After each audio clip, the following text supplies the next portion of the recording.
वज़ीर आज़म इमरान खान ने वफाकी वज़ीर सरताज गुल की बहन की नेक्टा में तैनाती के मामले का नोटिस ले लिया। वज़ीर आज़म के मुशीर नईमुल हक ने ट्विटर पैगाम में लिखा कि वज़ीर आज़म ने खातून वज़ीर को खत से दस्तबरदारी की हिदायत की है। उनका कहना था कि ये पार्टी के ज़ाब्ता अखलाक की खिलाफ वर्जी है। PTI ने हमेशा अक़रबा परवरी की मुखालफत की है। कोई भी शख्स ओहदा इस्तेमाल करके रिश्तेदारों को प्रमोट नहीं कर सकता।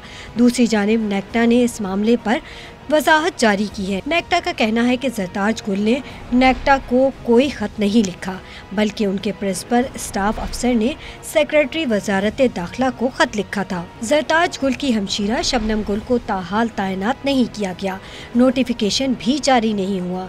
नेक्टा ने शबनम गुल की खिदमात हासिल करने के लिए एस्टेब्लिशमेंट डिवीज़न को खत लिखा है। ज़राए के मुताबिक शबनम गुल की खिदमात हासिल करने के लिए बाकायदा तरीक़ा कार पे अमल किया गया और 1 दर्जन के करीब उम्मीदवारों के इंटरव्यू किए गए।